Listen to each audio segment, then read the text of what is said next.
भगवते वासुदेवाय।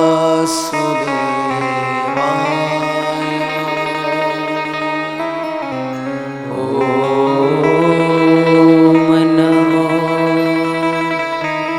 भगवते वासुदेवाय।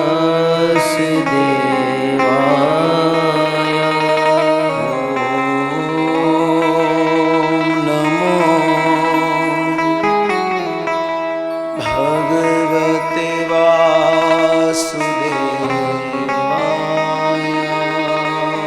ओम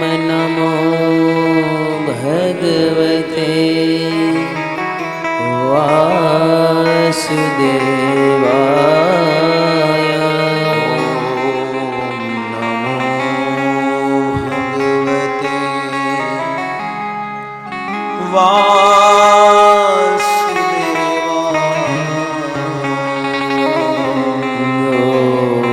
ओम नमो भगवते वासुदेवाय।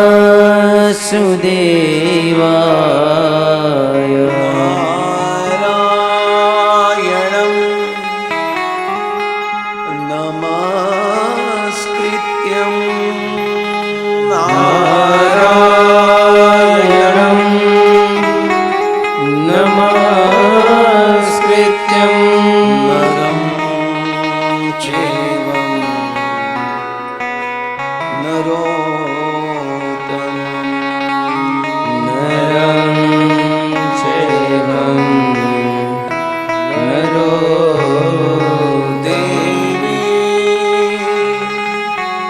सरस्वती व्यासं देवीं सरस्वती व्यासं ततो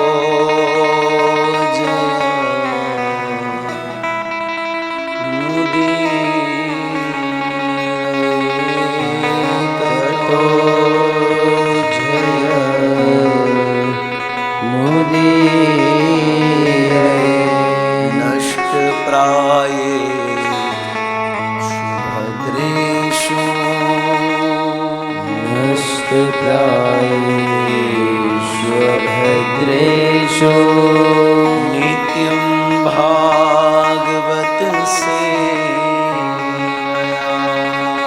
नित्यं भागवत सेवया। भगवती उत्तमश्लोके भगवती श्लोके भक्ति भवति नैष्ठिकी। भक्तिर्भवति नैष्ठिकीम्। जय श्री कृष्ण चैतन्य। जय श्री कृष्ण चैतन्य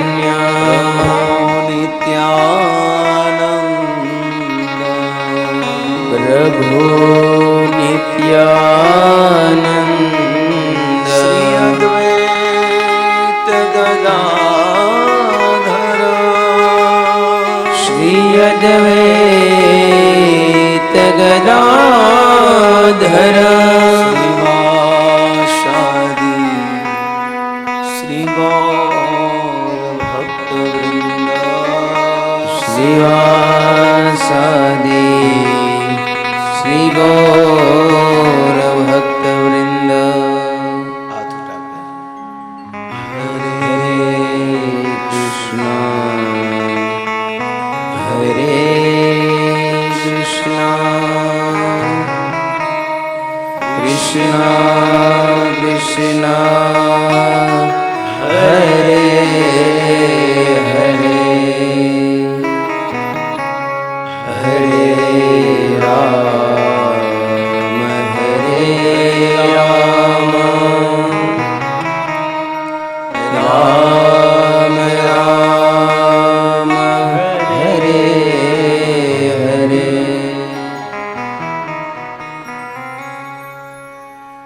હરે કૃષ્ણ હરે કૃષ્ણ હરે કૃષ્ણ.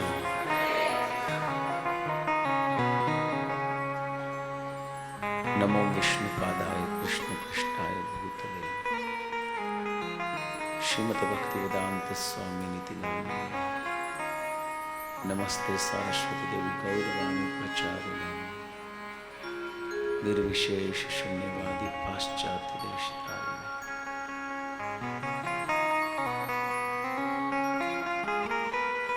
વિરડિયા પરિવાર દ્વારા આયોજિત શ્રીમદ ભાગવત સપ્તાહ ના અંતિમ પરાર્ધમાં અંતિમ દિવસોની અંતિમ ક્ષણોમાં 7 દિવસ સુધી સતત ભગવાનના પાવન ચરિત્રને બધાએ સાંભળ્યું. પ્રેમ અને ભાવથી ખૂબ કીર્તન કર્યા, ખૂબ આનંદ કર્યો, ખૂબ સ્નાન કર્યું. પણ હવે પાછો વિખોટો થવાનો સમય આવી ગયો છે. એવું લાગતું હતું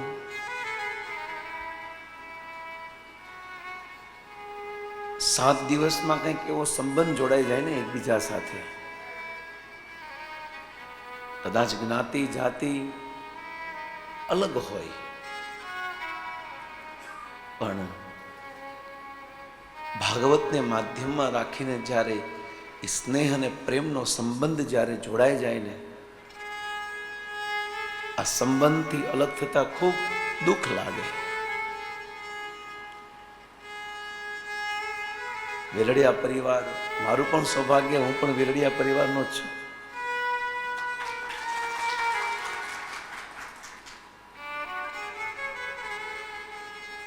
પણ આ ભાગવતની કથા આત્માના કલ્યાણ માટે છે. એટલા માટે હવે દૂર થવું થોડુંક અઘરું છે. થોડું મનમાં થાય કે હવે શું કરશું.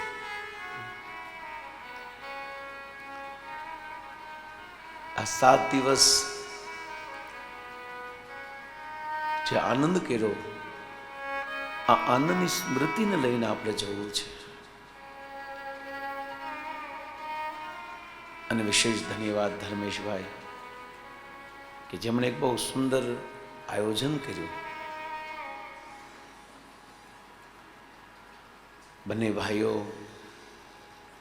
આ પરિવાર થઈને કંઈક મનમાં મનોરથ અચાનક ભગવાને ગોઠવી દીધો અને ગંગાના તટ ઉપર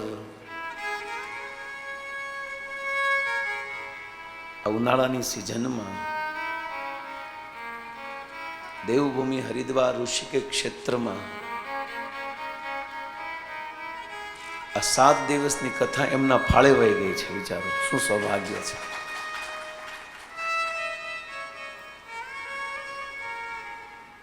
કોઈ સારા કામ કરો ને ત્યારે જ ભગવાન તમારી સાથે સારું કરે છે. વર્ષોથી અમારી સાથે જોડાયેલા છે અને જ્યારે જ્યારે જ્યાં જ્યાં જરૂર પડે ત્યારે ક્યારેય મોઢામાંથી ના શબ્દ નથી નીકળ્યો. અને જેના મોઢામાંથી ના શબ્દ ન નીકળે ને, દ્વારકાધીશ 1000 હાથથી એને આપશે, 1000 હાથથી આપે. ભગવાને હૃદયથી પ્રાર્થના કરો કે એમને સુખ સમૃદ્ધિ તો આપે જ, કારણ કે ભગવાન આવા જ લોકોના હાથમાં જો ધન આપે તો જ સારી જગ્યાએ જવાનું છે, પણ સાથે સાથે ભગવાનની ભક્તિ પણ આપે. આ પરિવાર ખૂબ ભજન કરે, ખૂબ ભક્તિ કરે અને પોતાના જીવનના લક્ષ્યને પ્રાપ્ત કરે. એક શરૂઆત થાય ત્યારે ખૂબ આનંદ હોય, પણ જ્યારે અલગ થવાનું થાય ત્યારે બહુ દુઃખ લાગે. ભલે આપણે એટલા દૂર છીએ, પણ આ શબ્દથી આપણે બધા નજીક છીએ. આ એવું લોહચુંબક છે ભાગવત, કે જે બધાને પોતાની બાજુ ખેંચે છે. કોઈ પણ જાતિ, જ્ઞાતિ, પાતિ, કેવા પણ મૂળથી, સ્વભાવથી કથા સાંભળવા માટે આવ્યો હોય, પણ આ ભાગવત એને શુદ્ધ કરે છે. એમના પિતૃગણ એ વિશેષ અનુકંપાથી, જે સૌભાગ્ય કદાચ સગરના 60,000 પુત્ર નથી મળ્યું, એ આ પરિવારના પિતૃને ગંગાના તટ ઉપર મળી ગયું છે. કારણ કે ત્યાં તો ખાલી ગંગા સ્પર્શ થઈ હતી, પણ અહીંયા તો ગંગા સ્પર્શ થાય છે અને સાથે ગંગાધર, જેને ગંગાને ધારણ ઉપર લીધું, એ ક્ષેત્રમાં આવીને જેના ચરણમાંથી ભગવાન ગંગા પ્રગટ થઈ, એ ભગવાન કૃષ્ણની કથા સાંભળવા મળે છે આ પિતૃઓને. આ કોઈ નાનું કામ નથી. આ બહુ પુણ્ય જયારે આમ બહાર નીકળી જતા હોય ને ત્યારે આ સંભવ છે. આ પહેલો એવો કેસ છે કે જે અચાનક ભગવત કૃપા એની ઉપર થઈ ગઈ છે. પહેલો કેસ આ અત્યાર સુધી લગભગ 300 આજુબાજુ આપણે કથા કરી છે, એમાંથી પહેલો આ ભગવત કૃપાવાળો કેસ. કારણ કે સાધન ભક્ત કરતા કૃપા સિદ્ધ થવું બહુ જરૂરી છે. સાધના આપણે એટલી બધી છે નહીં કે આપણે ભગવાનને મેળવી શકીએ. આપણી તાકાત નથી કે આટલી તપસ્યા કરીને ભગવાન આપણે મળી જાય. પણ હા, કોઈ સાચા સદગુરુની કૃપા થઈ જાય ને તો ભગવાન બેઠા બેઠા મળી જાય છે. એટલે સાધન સિદ્ધ કરતા કૃપા સિદ્ધ બનો. કોઈ સાધુની કૃપા લઈ લો. સાહેબ કહેતા હતા, બહુ વર્ષો પહેલા હોળીબાર હનુમાનજીના મહંત સાથે હરિદ્વારમાં સ્નાન કરવા માટે આવ્યા હતા ને, 1996. હા, આવા સંતોની જ્યારે કૃપા થાય ને ત્યારે જ આ ભાગવત કરાવવાની પ્રેરણા મળે. હા, આવા હનુમાનજીના પરમ પ્રિય ભક્ત, જેને પોતાનું આખું જીવન ભાવનગરમાં એ ગોળીબાર હનુમાનમાં વ્યતીત કરી દીધું. એમના સાનિધ્યમાં બહુ નાની ઉંમરમાં સાહેબ આવેલા. આ બધા પુણ્ય જ્યારે બધા ભેગા થાય, આ જન્મના, ગયા જન્મના, અનેક જન્મના, આ જ્યારે ભેગા થાય ને ત્યારે આ ભાગવત આપને સાંભળવાનો અવસર મળે છે. તો હૃદયથી ભગવાનને પ્રાર્થના કરીશ કે પરિવાર ખૂબ આનંદ, ખૂબ સુખ સમૃદ્ધિ, ભક્તિ પ્રદાન કરે. અને સાથે સાથે બહેનો પણ, માતાઓ પણ, કારણ કે કોઈ પણ સત્કર્મ કરવા પાછળ સૌથી મોટો હાથ બહેનોનો હોય છે. તો આ સત્કર્મ કહેવાય. અને સત્કર્મ એટલે કે આનાથી શ્રેષ્ઠ કોઈ કર્મ છે જ નહીં જગતમાં. આ સત્કર્મ કરવા પાછળ સૌથી મોટો હાથ માતાઓનો છે.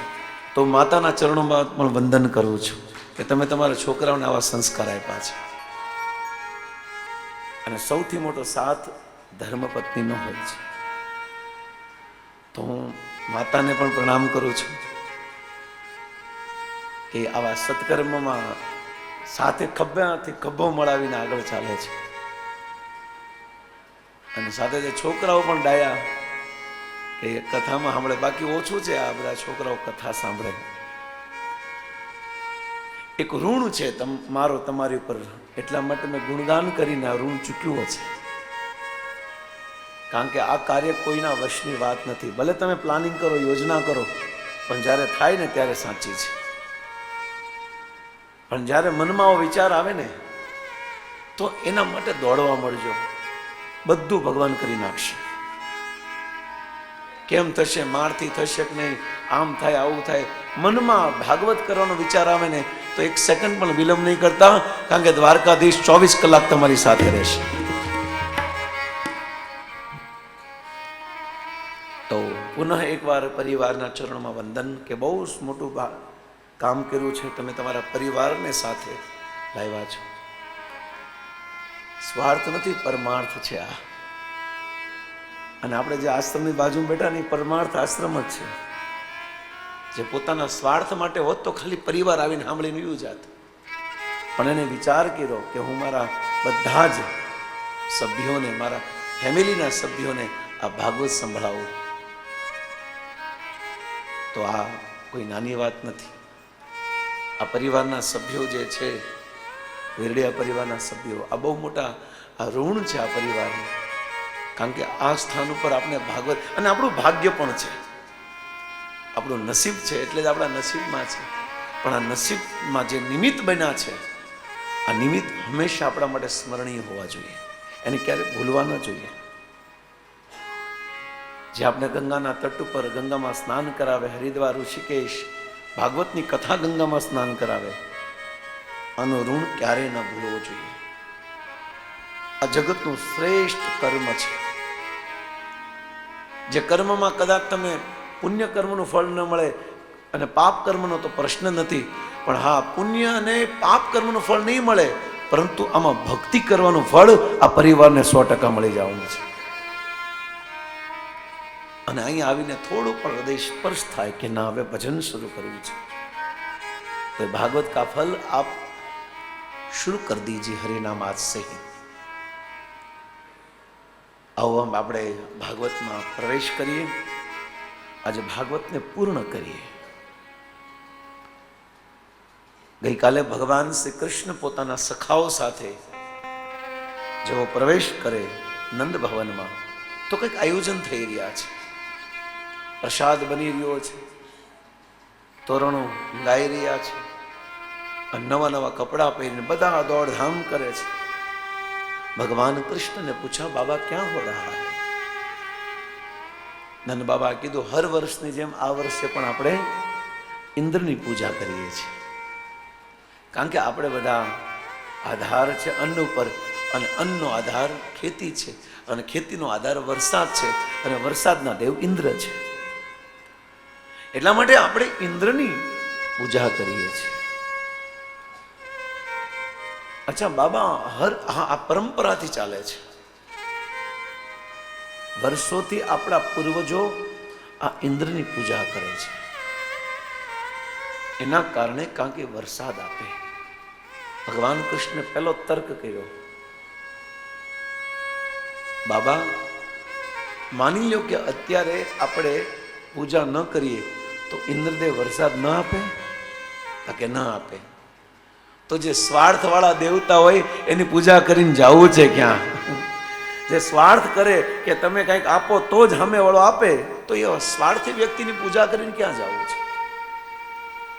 અને તમે એમ કહો છો યજ્ઞ કરવાથી જ, ઇન્દ્રની પૂજા કરવાથી જ ઇન્દ્ર વરસાદ આપે, તો સૌથી વધારે વરસાદ તો સમુદ્રમાં પડે છે. તો શું સમુદ્ર ઇન્દ્રની પૂજા કરવા ગયો?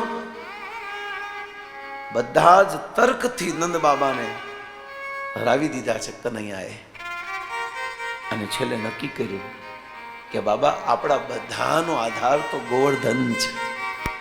આપણી ગાયો વાછડા, આપણે બધા ત્યાં નિવાસ કરીએ છીએ. ખાવા પીવાનું બધું ન્યા મળે છે, પાણી પણ ન્યા પીવા જઈએ છે. આપણી ગાયો વાછડા પણ ત્યાં પાણી પીવા જાય છે, ત્યાં ચરે છે. તો મને એવું લાગે છે કે આપણે ઇન્દ્રની પૂજાની જગ્યાએ કોની પૂજા કરવી જોઈએ? ગોવર્ધનની. નંદ બાબા કઈ બોલી ન શક્યા, કારણ કે પરંપરાથી જે ચાલતું હોય એ ખોટું હોય, એવું કઈ થોડું સાચું હોય. આ વર્ષોથી પરંપરા ચાલતી હતી, પણ ભગવાન કૃષ્ણે વર્ષોથી ચાલતી પરંપરાને તોડી છે. કારણ કે આપણે સમજ્યા વગર એ પરંપરાનું પાલન કરશું તો કોઈ કામનું નથી. સમજણ સાથે પરંપરાનું પાલન કરો. અને ભગવાન કૃષ્ણના કહેવાથી નંદ બાબાએ જે પૂજા સામગ્રી ઇન્દ્રની પૂજા માટે રાખી હતી એ બધી જ ક્યાં આપી દીધી? ગોવર્ધન. આખું વ્રજ, આખા વૃંદાવનમાં રહેવાળા બધા જ વ્રજવાસીઓ ગોવર્ધન પાસે ગયા અને ગિરિરાજજી ગોવર્ધન પાસે જઈને જેટલું પણ સામગ્રી હતી બધી ભોગ લગાવી દીધી. એવું કહેવામાં આવે છે કે નાના નાના પર્વત જેટલા રાઈસ બનાવ્યા હતા, નદી જેટલી ડાળું હતી, આ બધું જ ભગવાનને ભોગ લગાડ્યું, ગિરિરાજજીને ભોગ લગાડ્યો. અને આ જ્યારે ભોગ લગાડ્યો ને, આ અન્નકૂટ ઉત્સવ કહેવાય આને, અન્નકૂટ મહોત્સવ. અન્નકૂટ માત્ર ગિરિરાજજીને જ લાગુ પડે, ગોવર્ધનને જ. ગોવર્ધન મહારાજને અર્પણ કરે છે અન્નકૂટ. અને એમાં ઘણી સામગ્રીનું નામ પણ છે, શું શું ભગવાનને ભોગ લાગ્યું છે. એમાંથી એક વસ્તુ તમને યાદ કરાવું કે લાપસી પણ લખ્યું છે ભાગવતમાં કે ગોવર્ધનને લાપસી પણ અર્પણ થઈ હતી. તમે વિચારો. અને આપણા તો ગુજરાતીમાં કોઈ પણ સારું કાર્ય કરે એટલે શું હોય? લાપસી હોય. એનું વર્ણન ભાગવતમાં છે.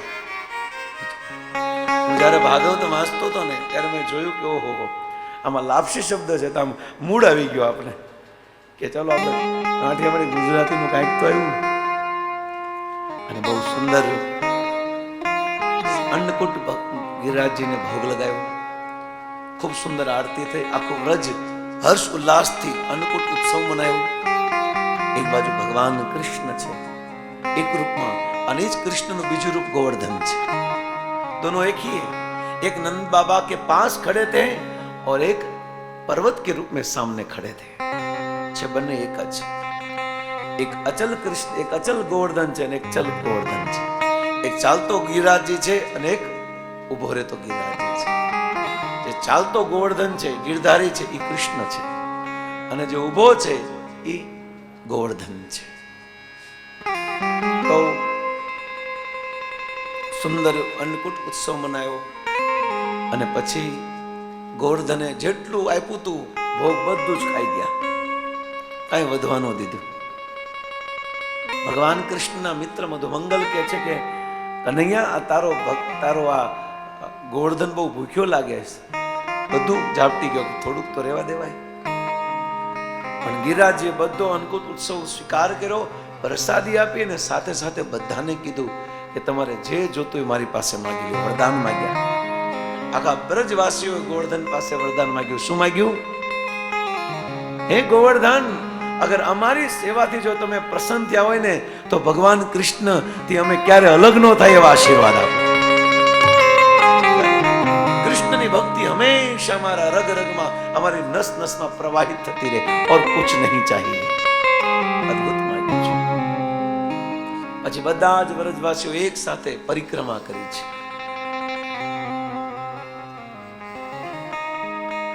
મેરે ગોવર્ધન મહારાજ મહારાજ તેરે માથે મુકુટ બિરાજ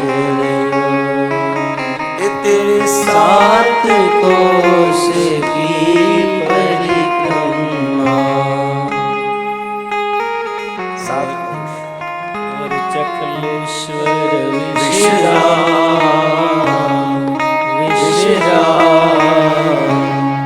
तेरे माथे मुकुट विराज. 7 કોશ, 1 કોશ એટલે 3 કિલોમીટર, 21 કિલોમીટરની પરિક્રમા ગોવર્ધનની છે અત્યારે પણ. ગોવર્ધનની પરિક્રમા ભગવાન કૃષ્ણ સાથે બધા જ બ્રજવાસીઓ કરી. નાસ્તા નાસ્તા, કીર્તન કરતા કરતા અને પરિક્રમા કર્યા પછી ગોવર્ધન બહુ પ્રસન્ન થઈ ગયા. બધા જ ખુશ હતા, પણ એક વ્યક્તિ ખુશ નહોતો. એ કોણ? ઇન્દ્ર. બધા જ ખુશ હતા. ઇન્દ્ર કે નાના એવા છોકરાના કહેવાથી વર્ષો સુધી ચાલતી પરંપરાને ખંડિત કરી નાખી છે. આજે હું આ વ્રજવાસીઓને દંડ આપીશ અને એને ખબર પડે કે બીજી વાર આજે ન કરવું જોઈએ. ઇન્દ્રદેવ વરસાદના દેવતા છે, પાણી પુરવઠા મંત્રી છે. એની પાસે જેટલો પાણીનો સ્ટોક હતો, નક્કી કર્યું કે આખો પાણીનો સ્ટોક મારે બ્રજમંડળમાં 84 કોષ બ્રજમંડળમાં નાખી દેવું છે અને બધાને મારી નાખવા છે.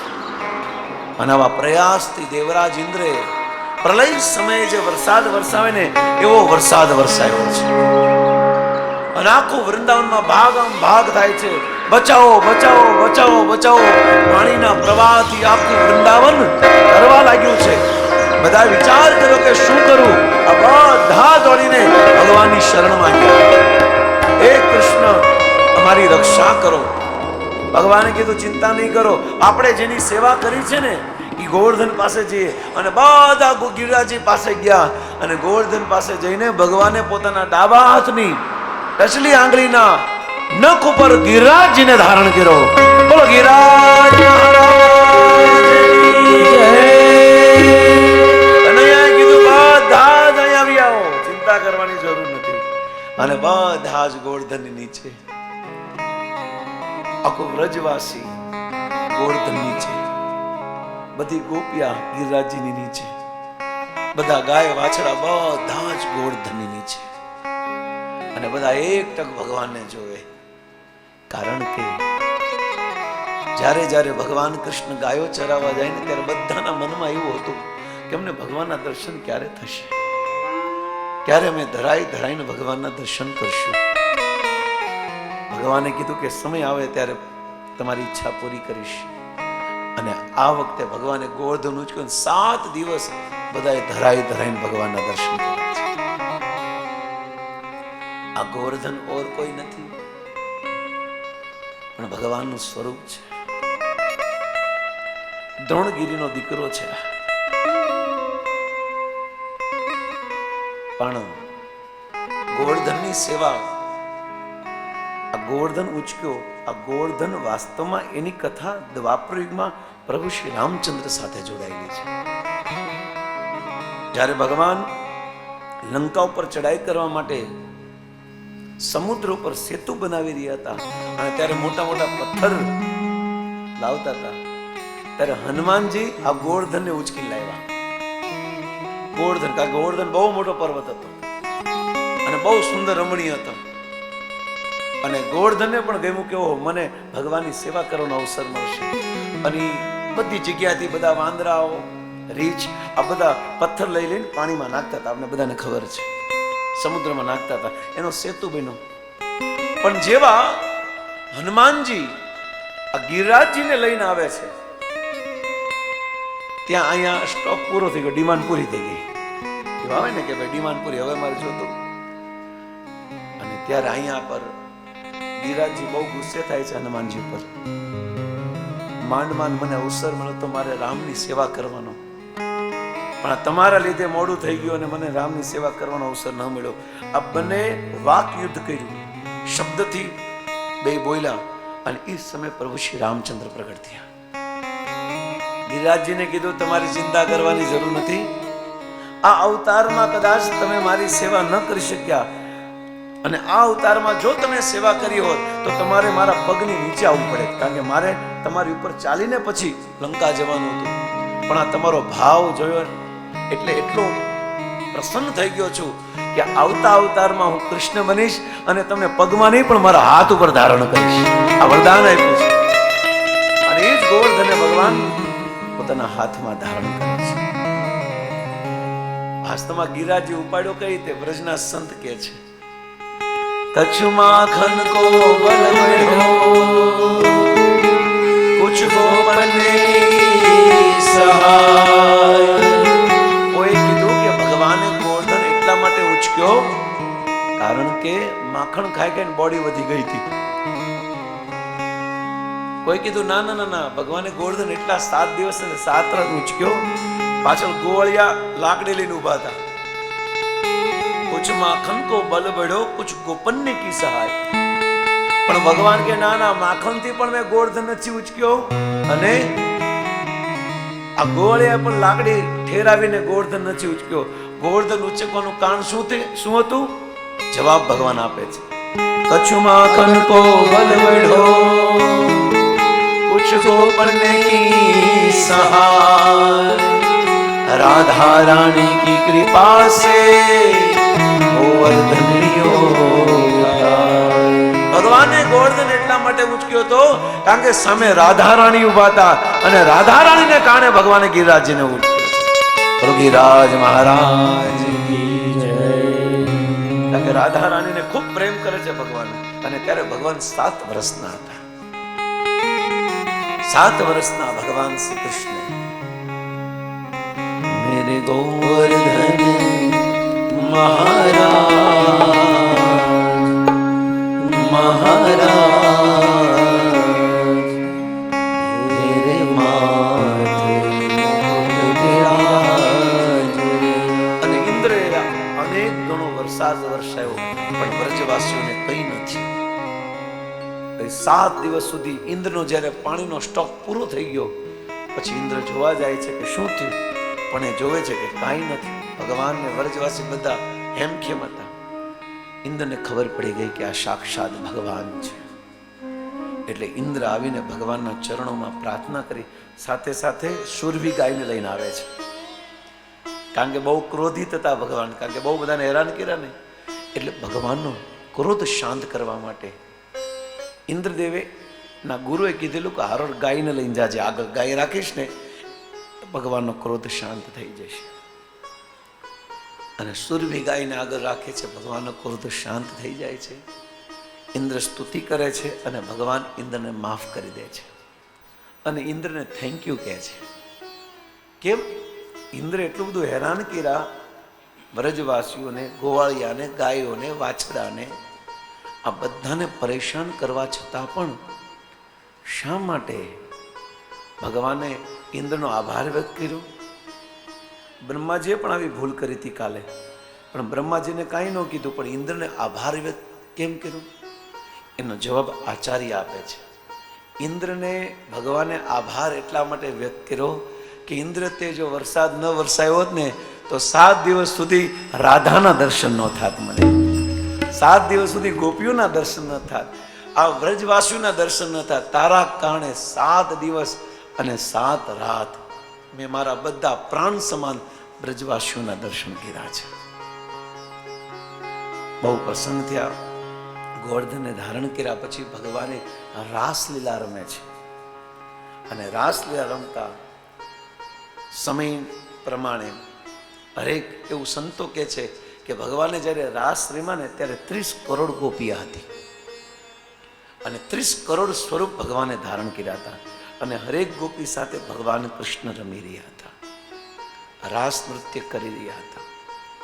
પણ રાસ રમવાનો અધિકાર માત્ર ભગવાન કૃષ્ણને છે. આ પણ સાંભળી લેજો. રાસ રમવાનો અધિકાર માત્ર કોને છે? ભગવાન કૃષ્ણને.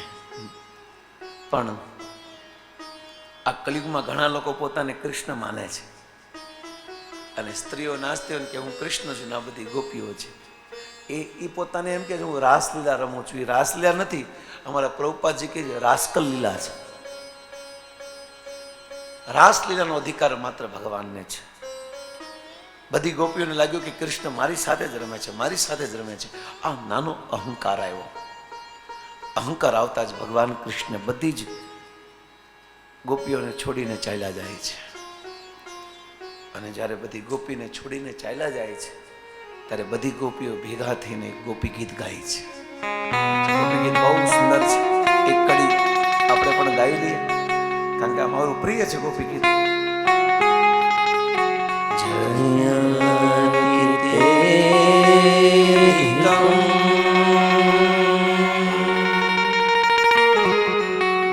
જન્મના બ્રજ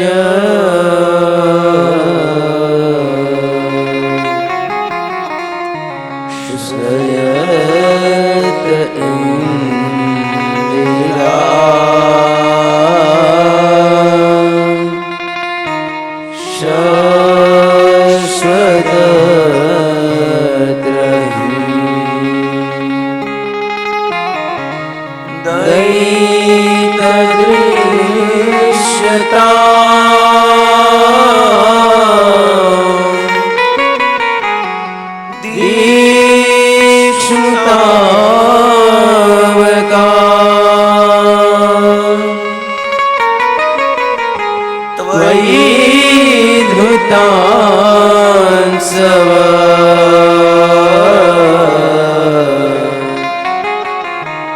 त्वां विचिन्वते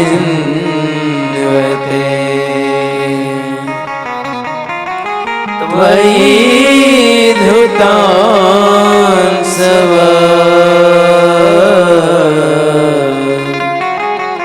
त्वां विचिन्वते. પણ આ કલિયુગનું ગોપી ગીત ચૈતન્ય મહાપ્રભુએ કીધું છે, જેમ ગોપીઓ ગીત ગાયું અને જેવું ગીત પૂરું થયું ને ત્યાં ભગવાન કૃષ્ણ પ્રગટ થઈ ગયા.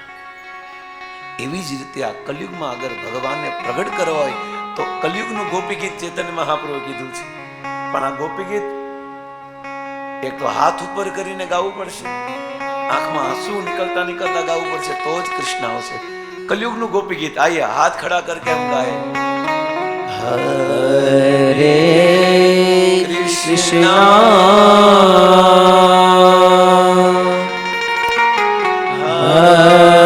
હરે કૃષ્ણ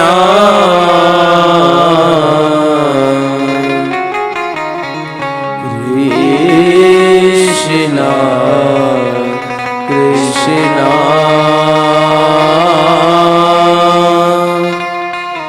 હરે હરે હરે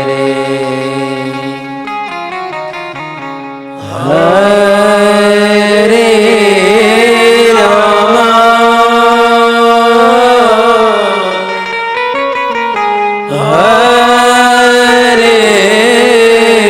રામ રામ રામ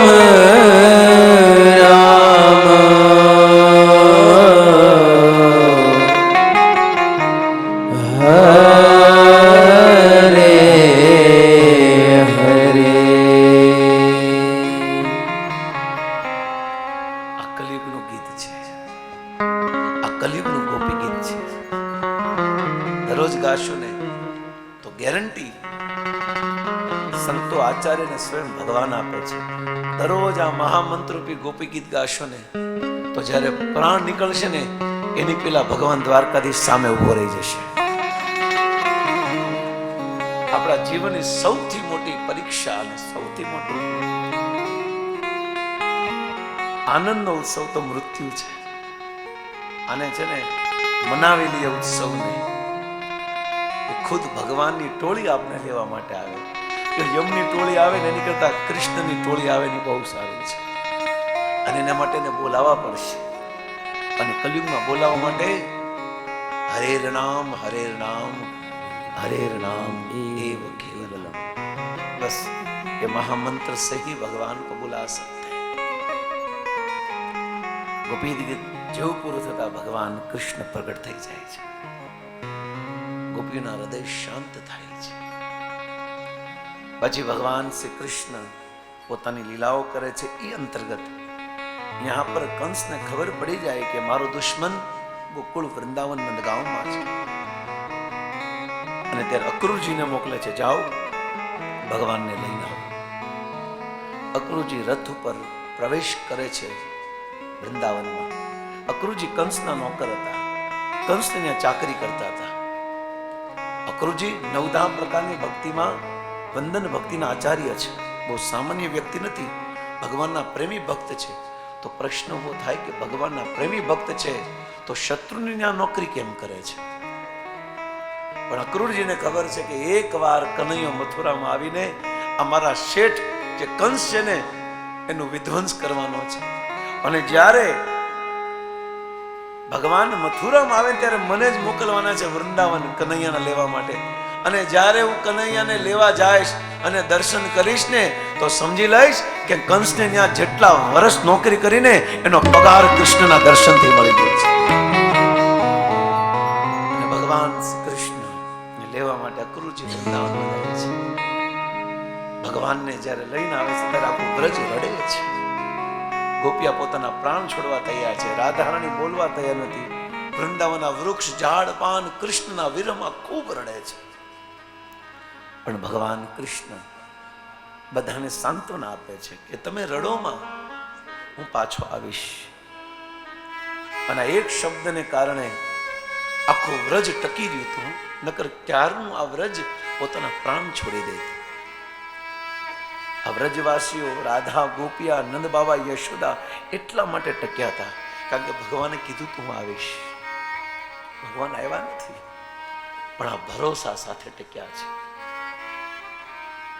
અક્રુજી લઈને જાય છે મથુરા, અને ભગવાન કૃષ્ણનો પ્રવેશ મથુરામાં, આહા, એકદમ એક ગામડેથી આવ્યા હોય અને શહેરમાં આવે ને તો કઈક અલગ મજા આવે ને. અને એકદમ અંદર પ્રવેશ કર્યો, અને પ્રવેશ કરતા જોયું કે અહીંયા તો બધા બહુ સારા કપડાં પહેર્યા છે, અમે તો મોળા પહેર્યા છે.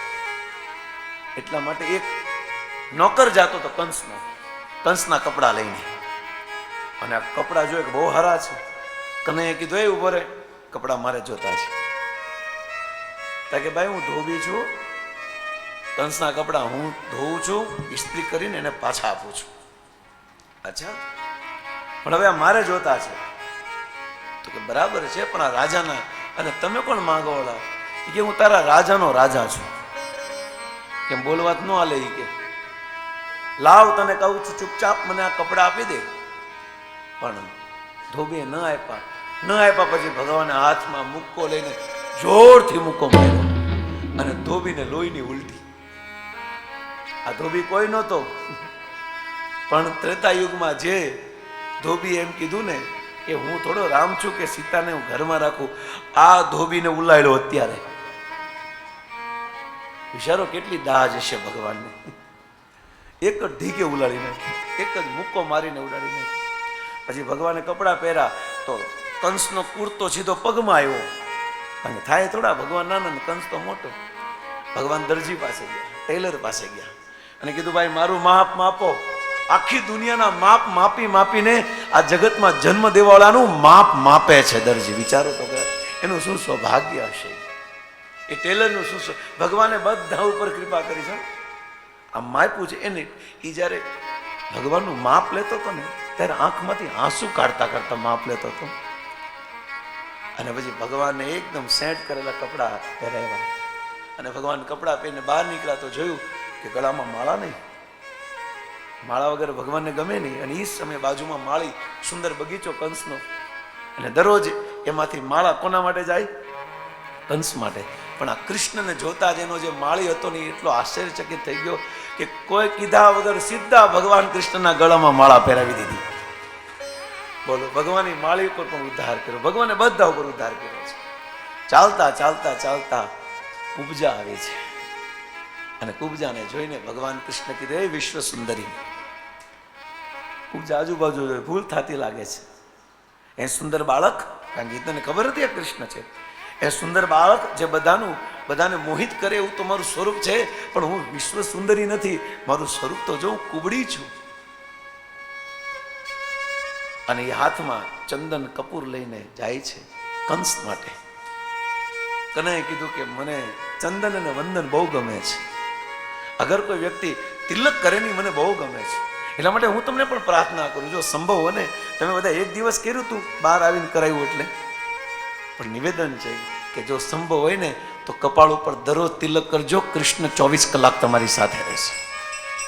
તિલક વિષ્ણુ મંદિર છે. આ ઇસ્કોન સંસ્થાનો આ તિલક નથી. આ તિલક શાસ્ત્રમાં લખ્યું છે. ઉર્ધ્વ પુંડ્ર નામનું તિલક છે. અને તિલક વગરનું ક્યારે કપાળ હોવું ન જોઈએ. જેવી રીતે કોઈ પતિવ્રતા સ્ત્રી જે હોય છે એનું પ્રમાણ છે સિંદૂર, એમ જે ભગવાનનો થઈ ગયો છે ને એનું પ્રમાણ એના માથા ઉપરનું તિલક છે. આ તિલકનું શરણાગતિનું ચિહ્ન છે કે હું ભગવાનનો થઈ ગયો છું. ગળામાં તુલસીની માળા અને માથા ઉપર તિલક આપણું સાચું આભૂષણ છે. આ સનાતન ધર્મમાં જે વ્યક્તિએ મનુષ્યનું શરીર ધારણ કર્યું છે, આ બધાની જવાબદારી છે કે ભગવાનને તિલકના રૂપમાં પોતાના માથા ઉપર ધારણ કરે, અને ગળામાં ભગવાનને પ્રિય એવી તુલસીની માળા પહેરે, અને હાથમાં હરિનામ લે. એ 3 જ વસ્તુ જોતું છે ભગવાનને ખુશ કરવા માટે.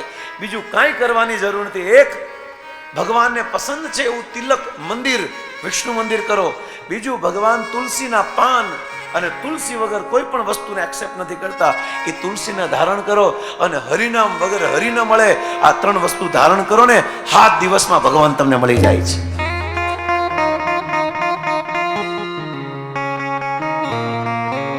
ગરથ મારું ગોપી ચંદન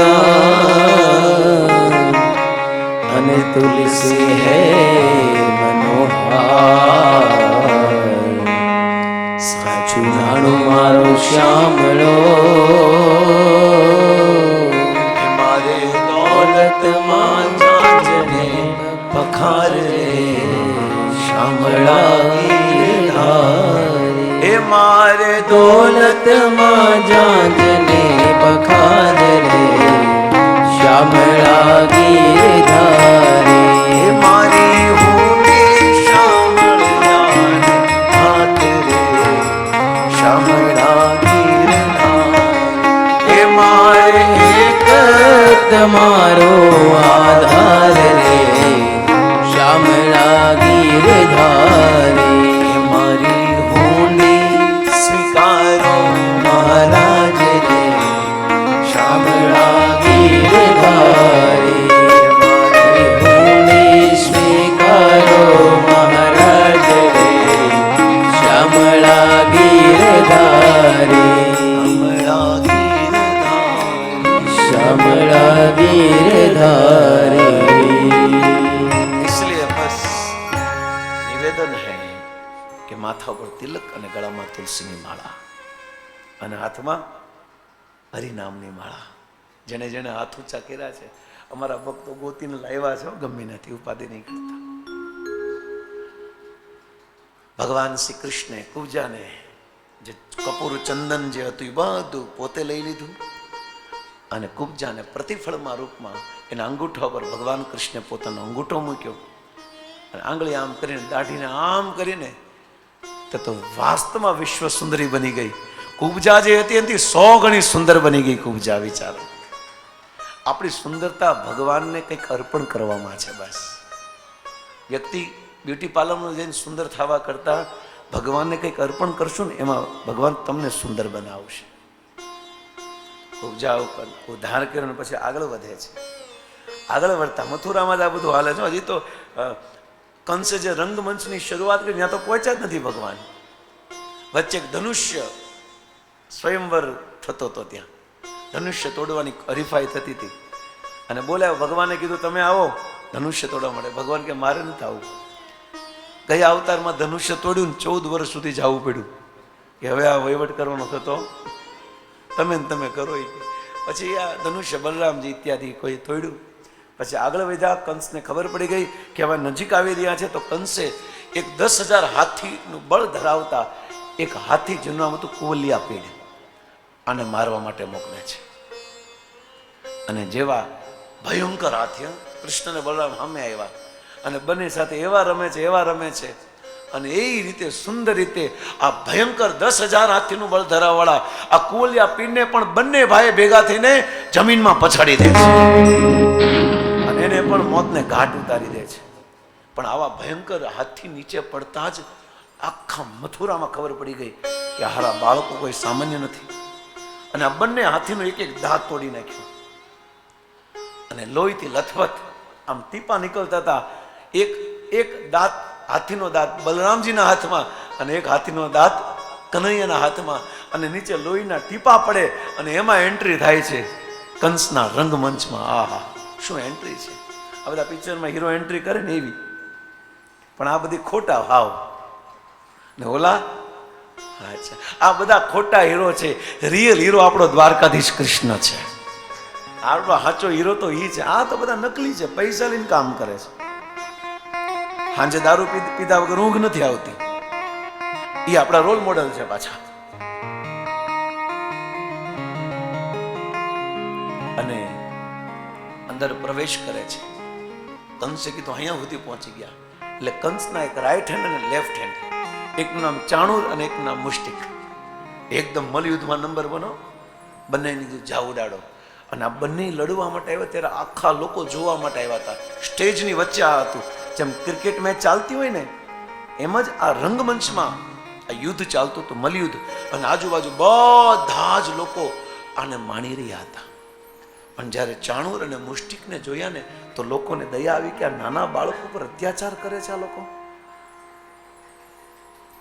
શરમ લગાડવી જોઈએ કંસને કે આ નાના નાના બાળકોને આવા ભયંકર હટ્ટાકટ્ટા લોકો સાથે બાંધવાનું થશે. અને બંને નીચે આવે છે. નીચે આવતા જ ભગવાન શ્રી કૃષ્ણએ અને બલરામે બંને સાથે મલયુદ્ધ કર્યું છે.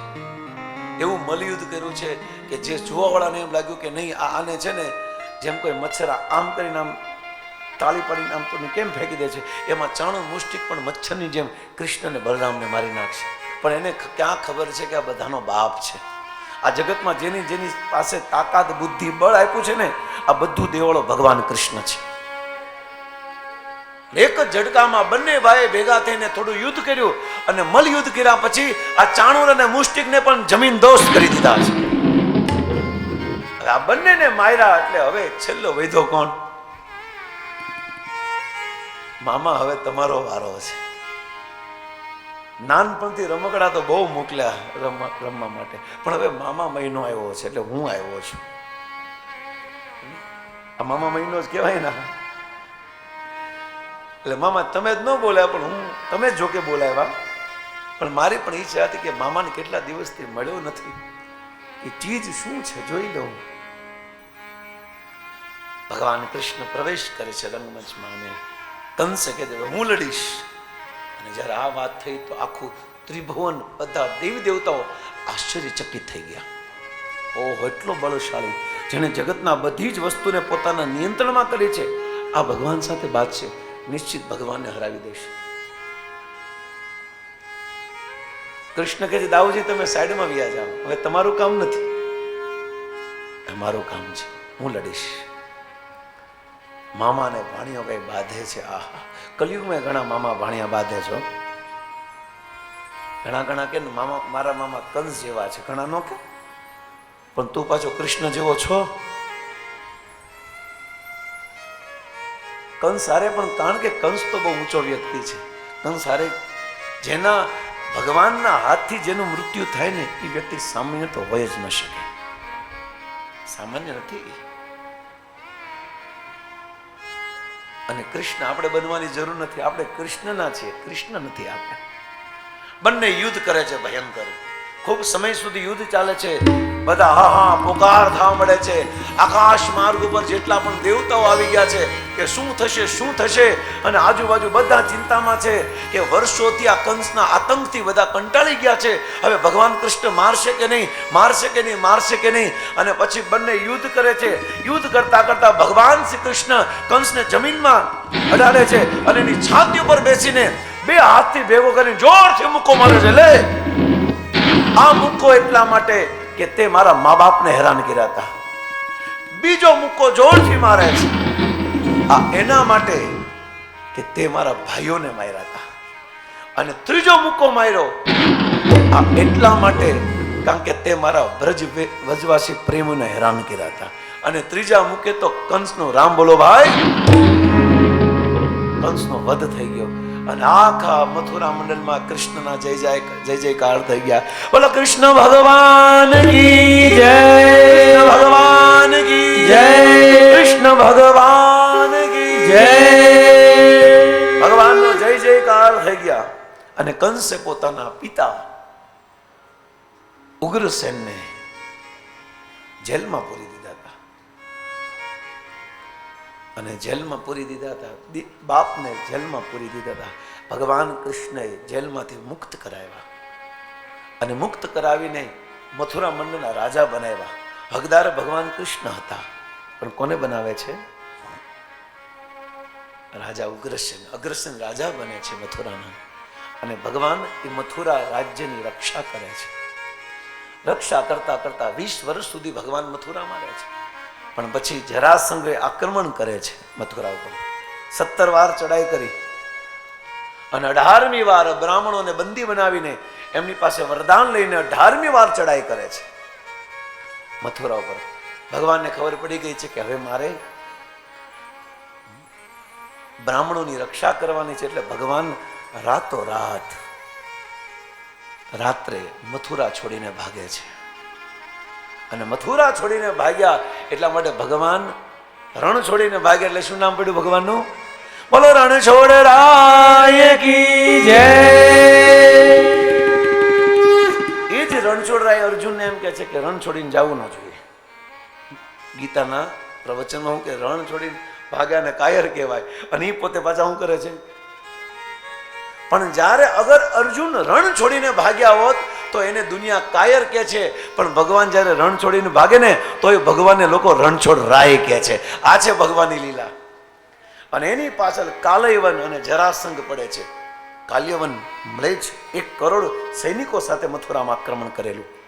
ભગવાને રાતોરાત દ્વારકાનું નિર્માણ કરી નાખ્યું છે. અને પરંતુ પીછો કરે છે આ કાલયવન. અને ભગવાન દોડતા દોડતા એક ગુફામાં પ્રવેશ કરે છે.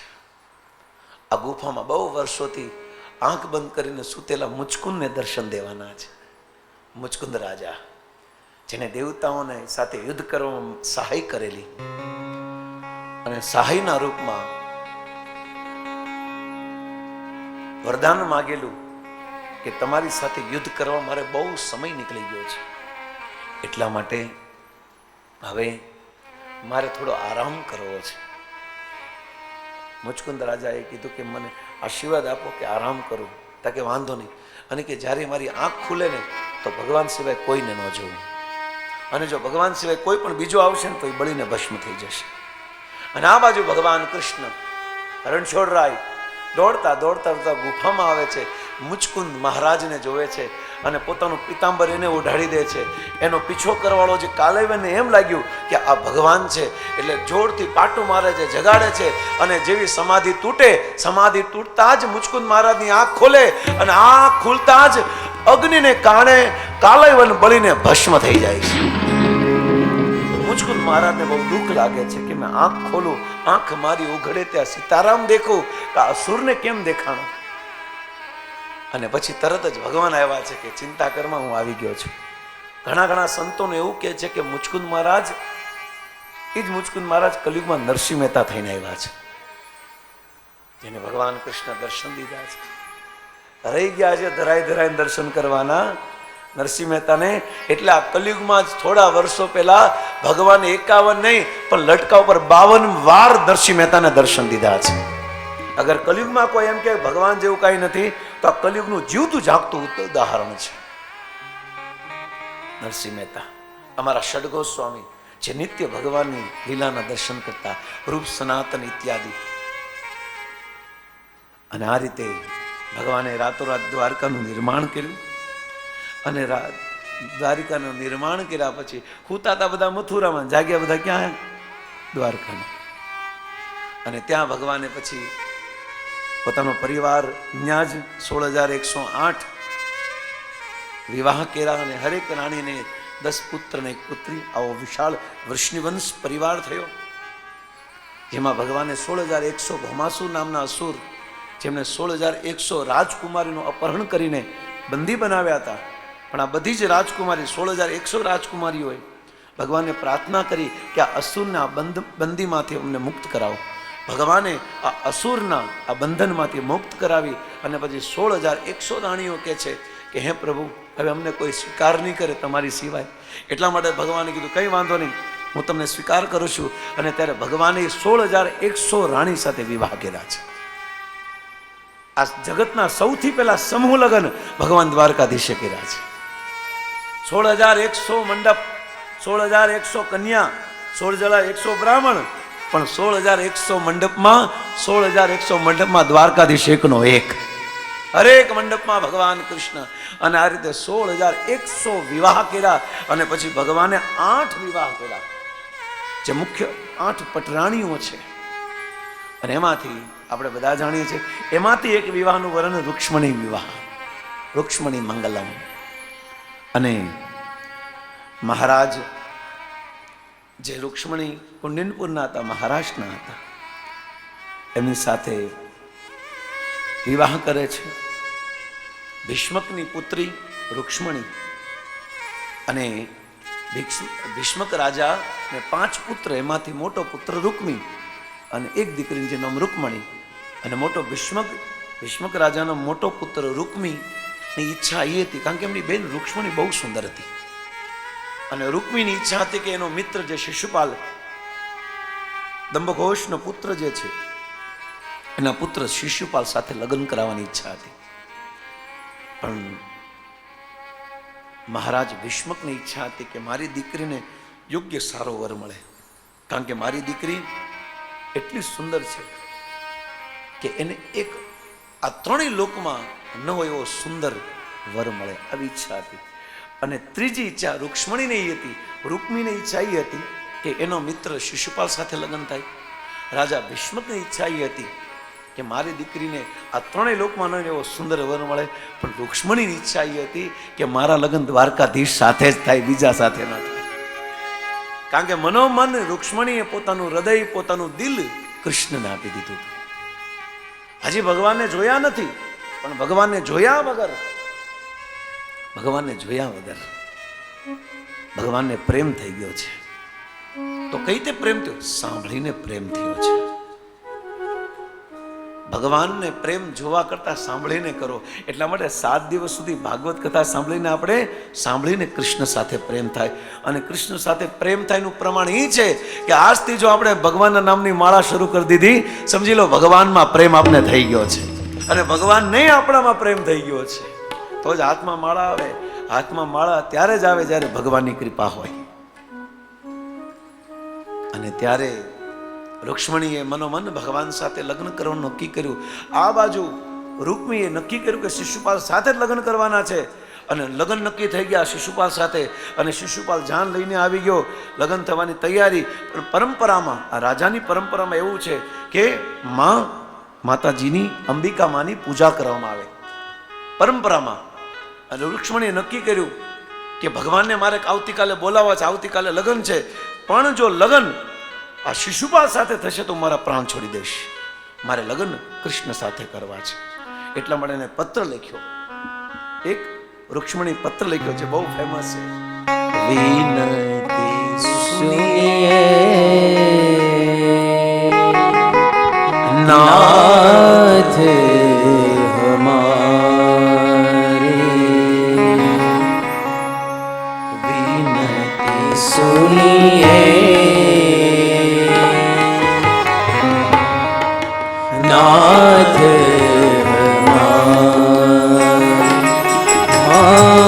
हृदयेश्वर भय हृदय विहारी, हृदयेश्वर हरि हृदय विहारी, मोर मुकुट पीतांबरधारी, विनती सुनिए नाथ हमारी, जन्म जन्म की लगी लगन है, साक्षी तारो भरा गगन है, गिन गिन सांस आस कहती है, आएंगे श्री कृष्ण मुरारी, विनती सुनिए नाथ हमारी, सतत प्रतीक्षा अपलक लोचन, हे भगवाना विपत्ति विमोचन, स्वागत का अधिकार दीजिए, शरणागत है नयन पुजारी, विनती सुनिए नाथ हमारी. અદ્ભુત પત્ર લખ્યો છે રૂક્ષ્મણીએ ભગવાન શ્રી કૃષ્ણને પત્ર લખ્યો છે.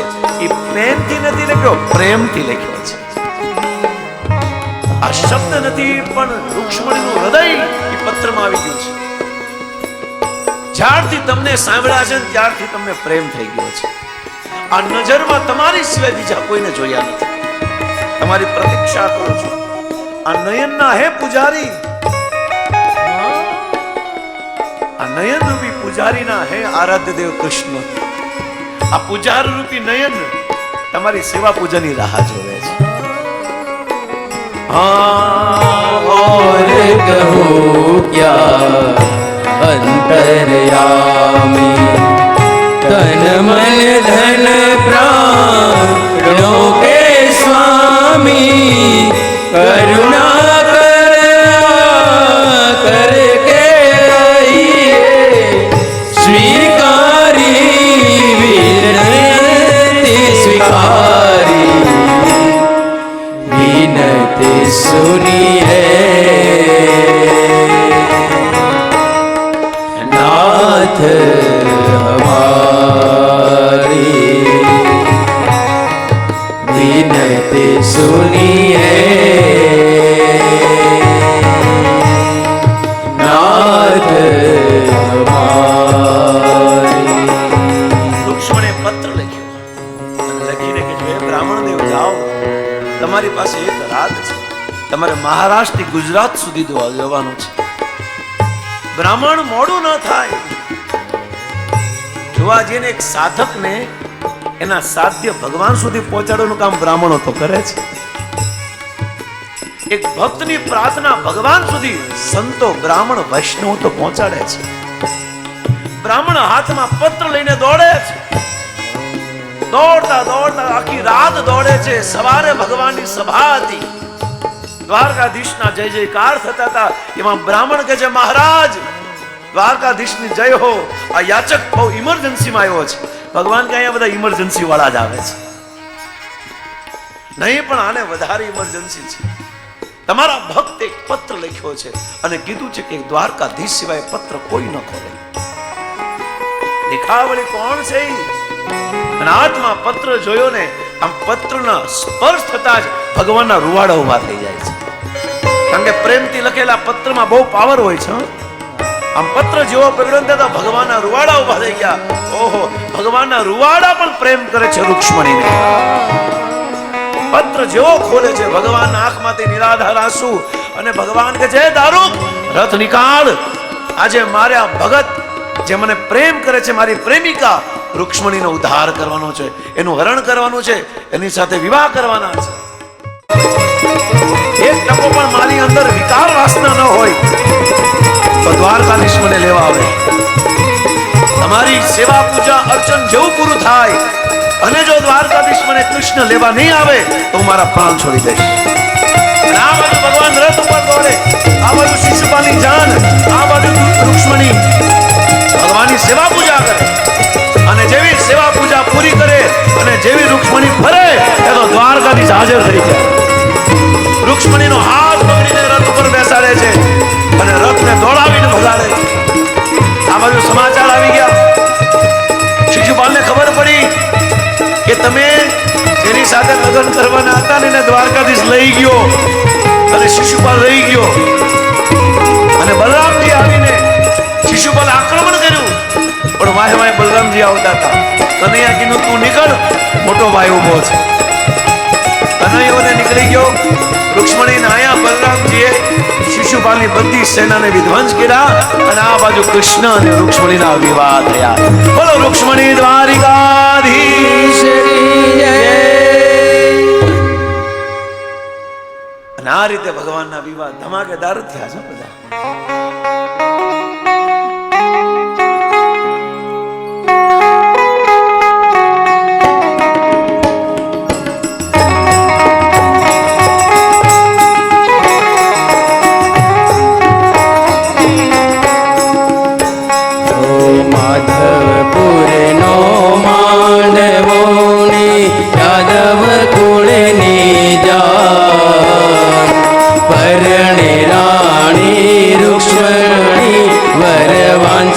श्री भगवान यादव जानैया थया मांडविया સહિત વિવાર શોક શરણ રાખી કોઈ માણિક સ્તંભ પરસ્યો મધ્ય ચોરી મંત્ર મોહન આવ્યા માય રે કોટી ભુવન ના કરતા માથે તે મુંગટ જડાવનો કાને કુંડળ બાએ બજુ બંધ બેર કા કોટે કૌસ્તુભ મણીનો શોભે ગણા શણગારમાં પીતાંબરયતિ ઉદા હે મગડા બેઉ હાથમાં પાઈ ઝાંઝરનો જડકાર વાલાનું વદન સામણું ધંગનો ચાંદ મુક્તાનંદ કહે મોહન વરને જોઈ થયો આનંદ ઓ માધવપુરનો માંડવોની યાદવ કુળની જા પરણે રાણી રૂક્ષમણી વરવાંચિત શ્રી ભગવાન મંગળયું વરતાય સેના તે દાન દેવાય રે પહેલે મંગળ સોનાના દાન દેવાય માંડવડામાં આનંદ અતિ ઉભરાય રે એવી રીતે પેલું મંગળ પૂરું થાય બીજું મંગળીઓ વરતાય રે બીજે મંગળ રૂપાના દાન દેવાય રે માંડવડામાં મંગળ ગીત ગવાય રે શુભ દિન આજે શુકનો કહેવાય રે અગ્નિ દેવની સાક્ષીએ ફેરા ફરાય રે સૌને હૈયે આનંદ ઉભરાય ઓ ત્રીજું મંગળીઓ વરતાય રે ત્રીજે મંગળ સોનાના દાન દેવાય રે ફૂલડા ઘેરી ફોરંબથી કસરાય રે બંને પક્ષે આનંદ અતિ ઉભરાય ચોથું મંગળીઓ વરતાય રે ચોથે મંગળ કન્યાના દાન દેવાય રે અગ્નિ દેવની સાક્ષીએ ફેરા ફરાય રે માંડવડામાં મંગળ ગીત ગવાય હરે કૃષ્ણ હરે કૃષ્ણ કૃષ્ણ કૃષ્ણ હરે હરે હરે રામ હરે રામ રામ રામ હરે હરે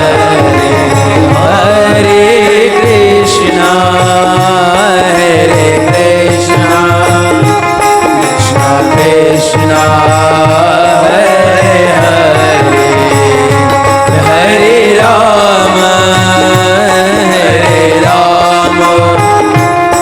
રામ રામ હરે હરે આ રીતે ભગવાનના વિવાહ સંપન્ન થાય છે 8 વિવાહ પછી હરેક રાણીઓના ઘરે સંતાનનું કૃષ્ણ વંશ અને સાથે સાથે એકવાર નારદજી પણ જોવા આવે છે કે ભગવાને એટલા બધા વિવાહ કર્યા છે તો મેનેજ કેમ કરતા હશે ઘણા બધા કે ભગવાને 16,108 લગ્ન કર્યા અમને 2 કરવા હું વાંધો છે કાંઈ વાંધો નથી સંભાળો એકમાં હરેરી ગયા છે એકમાં રાજીનામા લઈ લીધા છે 16,108 વિવાહ ભગવાનને કર્યા. નારદજી જોવા આવ્યા કે ભગવાન એનું ગ્રસ્ત જીવન કઈ રીતે વિતાવે છે, કઈ રીતે મહેનત કરે છે. આમ દોડતા દોડતા અહીંયા જતા હશે.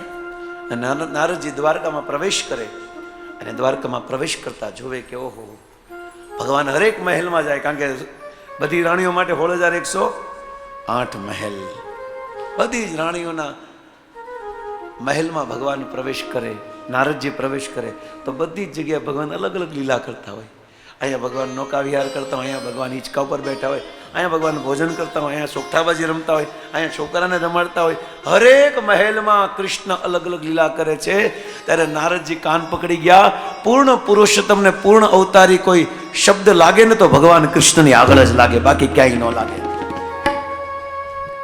અને પૂર્ણ પુરુષોત્તમ ભગવાન કૃષ્ણના વાત થયા. પણ પછી એક ભગવાનને ઈચ્છા હતી, દ્વારકામાં રહેતા હતા, પણ અંદર એક ઈચ્છા હતી કે એના મિત્રની ઈચ્છા હતી, અને એનું નામ હતું સુદામા. કે મારો ભગત ક્યારે મને મળવા, બહુ દુઃખી હતા. ભગવાનને ખબર હતી કે મારો ભગત દુઃખી છે, પણ છતાં પણ મને એક વાર પણ મારી પાસે આવ્યો નથી. અને પત્નીના કહેવાથી, સુશીલાના કહેવાથી હવે સુદામા ભગવાનને મળવા આવે છે. અને ભગવાનને મળવા આવે છે, એની પાસે કાંઈ નથી. સુશીલાએ ઘરે જઈને કંઈક તાંદુલ ચોખા લઈને આપે છે કે કૃષ્ણને પાસે જજો. કારણ કે ગુરુ અને ભગવાનની પાસે ક્યારેક ખાલી હાથે ન જવું જોઈએ. ચોખા લઈને આવે છે, લાકડી જેવું શરીરને લાકડી લઈને ટેકે ટેકે આવે છે દ્વારકાધીશના કિનારે. પણ જેવા અંદર પ્રવેશ કરે, અરે દ્વાર પાલો कन्हैया से कह दो के दर पे सुदामा गरीब आ गया है, सुदामा गरीब आ गया, भटकते भटकते न जाने कहाँ से, भटकते भटकते न जाने कहाँ से, तुम्हारे महल करीब आ गया है, तुम्हारे महल के करीब आ गया है। नसर पे है पगड़ी रतन पे है जामा, नसर पे है पगड़ी नतन पे है जामा, बता दो कन्हैया को नाम है सुदामा, बता दो कन्हैया को नाम है सुदामा। શરીરમાં ફાટેલા કપડા સાથે કોઈ રાજા વેશને એકદમ ગરીબ ફકીર હાલતમાં દ્વારકામાં પ્રવેશ કરે છે. સિપાહીઓ ના પાડે છે, ક્યાં જવું છે? કૃષ્ણને મળવા જવું છે. અહીંયા આવા કોઈ ક્યારે ભગવાનને મળે? અહીંયા તો રાજા મળવા આવે, તારી જેવા ભિખારી થોડા મળવા આવે. ભાવ અહીંથી એને કીધું, સુદામાને કયો, અંદર જઈને ભગવાનને કયો કે એનો મિત્ર સુદામા આવ્યો છે, કે તારી જેવા ઘણા આવે છે, ભાવ અહીંથી. બહુ પ્રયાસ કર્યો પણ માના નહીં. હાથ જોડીને કીધું, મારે ખાલી ભગવાનના દર્શન કરાવી દો બસ. હું કઈ માંગવા નથી આવ્યો, માંગણો નથી હું, પણ બસ એક વાર ભગવાન તો દર્શન હો જાય. એક વાર અંદર જઈને કયો કે મિત્ર આવ્યો છે, કયો દ્વારપાળ અંદર જઈને કીધું દ્વારકાધીશની જય હો. ભગવાન દ્વારકા નગરીમાં, સોનાની નગરીમાં, સોનાના મહેલમાં, સોનાના પલંગમાં, સોનાની થાળીમાં, સોના જેવી કલરવાળી રૂક્ષ્મણીના હાથેથી સોન પાપડી ખાતા હતા. અને ત્યાં જઈને કીધું કે પ્રભુ તમારો મિત્ર આવ્યો છે. ભગવાન કહેતો મારા તો બધા મિત્ર જ છે, મારો કોઈ શત્રુ નથી. ભગવાન જઈને કહો કે નામ શું છે, કારણ કે મિત્રનું નામ હોય તો ખબર પડે ને. સિપાહી ગયા, હું નામ છે એને કયો કનૈયાને કે મારું નામ સુદામા છે. हाँ एक बार मोहन से जा कर के कह दो, एक बार मोहन से जा कर के कह दो कि मिलने का बद सीमा गया है, कि मिलने सका बदनसीब आ गया है। એને કયો સુદામા આવ્યો છે, એનો મિત્ર આવ્યો છે. બીજી વાર ગયા ન સર પે હે પગડી न सर पे पगड़ी न तन पे जामा बता दो कन्हैया को नाम है सुदामा बता दो कन्हैया को नाम है सुदामा अंदर જાય છે ભગવાન કૃષ્ણ ભોજન કરી રહ્યા છે બધી રાણીઓ પંખા નાખી રહી છે મહારાજની જય હો મહારાજ એકદમ ફકીર જેવો એકદમ ફાટલા તૂટલા કપડા વાળો એક વ્યક્તિ તમારો મિત્ર બતાવે છે અને તમે મને પૂછ્યું એ મિત્રનું નામ છે તો એણે કીધું કે અંદર જઈને દ્વારકાધીશને કહેજો કે મારું નામ સુદામા છે અને જેવું સુદામા નામ સાંભળ્યું ને ત્યાં તો ભગવાને થાળીનો ઘા કરી દીધો રૂક્ષ્મણીને ધક્કો મારી દીધો અને પલંગ ઉપરથી કૂદકો મારીને કીધું એ સુદામા હા સુદામા હા સુદામા દોડતા દોડતા જાય છે સુદામાને મળવા માટે રાણીઓએ કીધું કે શું થઈ ગયું ભગવાનને અને આ બાજુ સુદામાને લાગ્યું કે ભગવાન મને મળવા નહીં આવે એ ભાગે છે પાછા કે જવા દો મારા ભાગ્યમાં ભગવાનને મળવાનું નહીં હોય અને સુદામા જાય ને આ બાજુ સુદામા ધીરે ધીરે પાછા પોરબંદર બાજુ જાય પણ આ બાજુ ભગવાન ગાંડા ગેલા થઈ ગયા હે મિત્ર હે મિત્ર હે મિત્ર સુનતે હી દોડે ચલે આए મોહન सुनते ही दौड़े चले आए मोहन સાંભળતા સુદામાએ સાંભળ્યું કૃષ્ણ મને બોલાવે છે અને સુદામા ઊંધું ફરે છે આ બાજુ કૃષ્ણ જગન્નાથ સ્વામી જેમ જગન્નાથજીના હાથ છે આમ જ હાથ હે મિત્ર હે સુદામા ભગવાને સુદામાએ પોતાની લાકડી ફેંકી દીધી અને સુદામા પણ ભગવાન કૃષ્ણને મળવા માટે દોડે છે આ જગતનું સૌથી મોટું મહામિલન એક ભક્ત અને ભગવાનનું મિલન એક મિત્ર ને મિત્રનું મિલન અને આ મિલન જોવા માટે આખી દુનિયા આકાશમાં અનેક દેવતાઓ બધા જ લોકો ઊભા હતા અને દોડીને સુદામાને આલિંગન કર્યું हाँ सुनते ही दौड़े चले आए मोहन सुनते ही दौड़े चले आए मोहन धलाया गले से सुदामा को मोहन लगाया गले से सुदामा को मोहन એટલા આલિંગન કર્યું કે ઓલા હાવ લાકડી જેવું શરીર હો સુદામાનું અને કેટલો પ્રેમ ભગવાન આંખમાંથી નિરાધાર આંસુ નીકળે આંસુથી સુદામાનું આખું શરીર ભીંજાઈ ગયું અને સુદામાના આંખમાંથી પણ આંસુ નીકળે માની લો ઇન્દ્રદેવે પોતાનો વરસાદ આ બંને ઉપર વરસાવ્યો ને એવા પ્રેમાશ્રુથી બંને મિત્ર આંસુઓના આ ધારાથી ભીના થઈ ગયા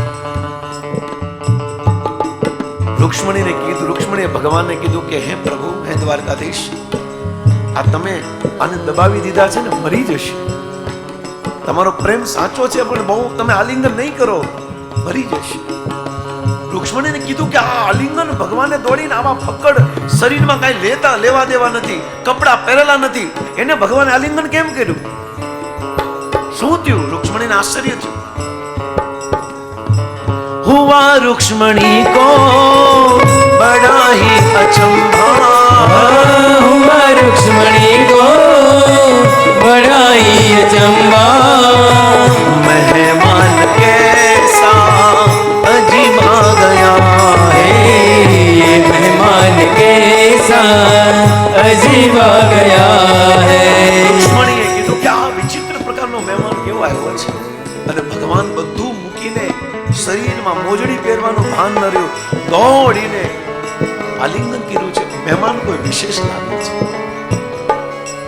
હાથ પકડીને ભગવાન કહે છે હે સુદામા હાલો અંદર હાલો બસ સુદામા કે મને તારા દર્શન થઈ ગયા મને મહેલમાં ફાવતું નથી બહુ થઈ ગયું ના મિત્ર અહીંયા સુધી આવ્યા છે તો ઘરે તો અંદર તો આવવું જ પડશે હાથ પકડીને લઈ જાય છે સુદામાને ગમતું નથી છતાં પણ હાથ પકડીને લઈ જાય છે જે સિંહાસન ઉપર દ્વારકાધીશ બેઠા છે ને એની ઉપર બેસાડે છે बराबर में अपने सुदामा बिठाए बराबर में अपने सुदामा बिठाए चरण आंसुओं से श्याम ने धुलाए आए चरण आंसुओं से श्याम ने धुलाए સુદામાને બેસાડ્યા સિંહાસન ઉપર, બંને અડધા અડધા બેઠા પહેલા. પછી ભગવાન સુદામાને લાગ્યું કે મહારાજ છો તમે નીચે બેસો, આ સારું ન લાગે, હું નીચે બેસું છું. નહીં સુદામા, આખી દુનિયાનો રાજા ભલે હું રહ્યો છું,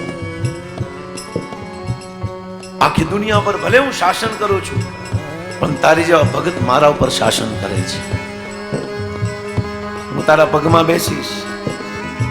સુદામા મને પગ ધોવા દે ને. હવે સુદામાને તો બહુ આશ્ચર્ય લાગે, હું થોડા મારી જેવો ગરીબ વ્યક્તિના પગ તમને થોડા ધોવાય. મિત્ર, મારી ઈચ્છા છે એકવાર ધોને દેના. ના પાડે છે છતાં પણ પરાણે કૃષ્ણ, રૂક્ષ્મણી ઇત્યાદિ જાંબવંતી, કાલિંદી જેટલી પણ રાણી છે ને કે જે જાઓ કથરોટ લેતા હો, પાણી લેતા હો, ગંગાજળ લેતા હો, મારા મિત્રના પગ ધોવા છે. મારે કથરોટ લાવ્યા, લાકડા પર પગ મૂક્યા ને પગમાં જ્યાં તળિયામાં જોયું ને ત્યાં તો આખું તળિયું લોહીલું હાડું, એક પણ કાંટા કંકડ એટલું વાગેલું ને.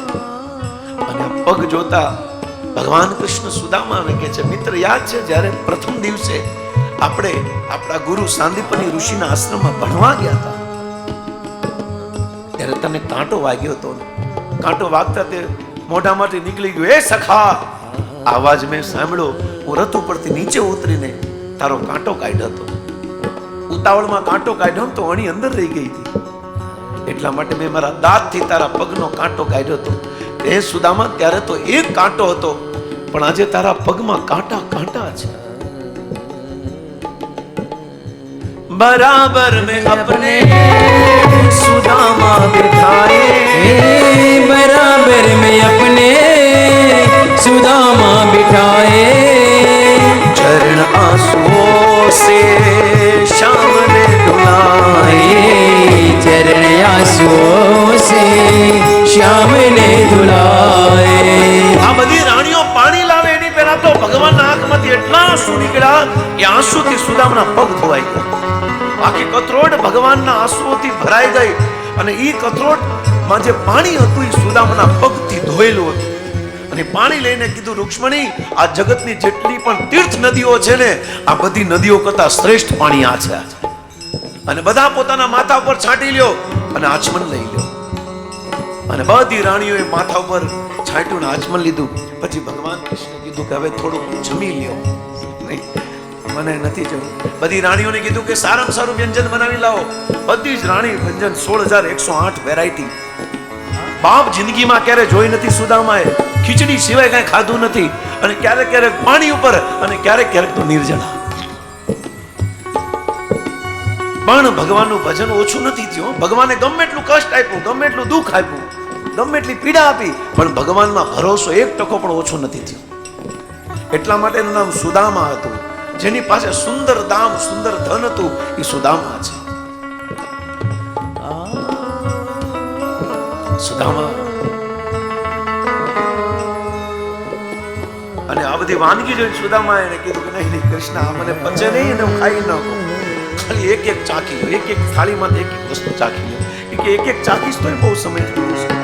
પછી કઈક કઈક હાથ અડાડી દે છે, પ્રસાદીના રૂપમાં લઈ જાય છે. ભગવાન કૃષ્ણ પૂછે છે, સુદામા લગન કર્યા, ભાભી કેમ છે, છોકરાઓ કેમ છે? સુદામા કે બધા આનંદ આનંદમાં છે. કૃષ્ણે પૂછ્યું કે લગન કર્યા તમારે એકવાર તો મને બોલાવો જોઈએ કે નહીં, કંકોત્રી કેમ નો આપી મિત્ર? સુદામાએ કીધું, મેં તો એક લગન કર્યા, તે તો 16,108 કર્યા, તે કેમ નો મોકલી કંકોત્રી? બંને પરિહાસ કરે છે, આનંદ કરે છે. આનંદ કરતા કરતા હવે સુદામા કહે છે, હવે મારે જવું છે. મને અહીંયા હોરવતું નથી, બોડતું નથી. મને આમ મુંજારો થાય છે, મહેલમાં મને મુંજારો થાય છે. ભગવાનને બહુ રોકવા છતાં પણ સુદામા જાય છે. સુદામા જાય છે. સુદામાને ભગવાને કૃષ્ણને રૂક્ષ્મણી ઠોહ મારે છે, કઈક આપો, ખાલી હાથે ન મોકલાય. પણ ભગવાને કીધું છે, એમ યથામામ પ્રબધંતે તાંસ એમ ભજામ્યહમ. અગર કોઈ મારી પાસે માંગશે તો જ આપીશ, નકર નહીં આપું. અને આ માંગતો નથી. ક્યાંય માગવા નથી આવ્યો, મારા દર્શન કરવા માટે આવ્યો છે. અને કદાચ ઈ માગે તો હું બાકી નહીં રહેવા દઉં દેવામાં. યાદ રાખજો, ભગવાન કહે છે રૂક્ષ્મણી તમે ચિંતા નહીં કરતા, અગર ઈ માગશે સુદામા તો હું કઈ બાકી નહીં રહેવા દઉં એને દેવામાં. પણ માગતો જ નથી. માગે તો આપું ને, હું તો તૈયાર છું મારી જાતને દેવા માટે, પણ મોઢામાંથી માગવાનું શબ્દ નથી નીકળતો. હાથ પકડીને સુદામાને વળાવવા જાય છે. આખું દ્વારકાધીશ, બધી રાણીઓ છોકરાઓ સાથે આખો પરિવાર દ્વારકાધીશને વળાવવા જાય છે. સુદામાને વળાવવા જાય છે. ઉભા રહી જાય છે અને સુદામા કહે છે તમે અહીંયા ઉભા રહો, હું વયો જઈશ મારી જાતે. અને હવે સુદામા ચાલી નીકળે છે. નીકળતા નીકળતા નીકળતા છેક સુધી, જ્યાં સુધી સુદામા દેખાતા નથી ત્યાં સુધી ભગવાન જોવે છે. અને પછી સુદામા દેખાતા બંધ થઈ ગયા ત્યારે ભગવાન નીચે ગોઠણ ભેર ખૂબ રડે છે. રૂક્ષ્મણે કીધું કે દ્વારકાધીશ તમે કેટલા નિષ્ઠુર છો.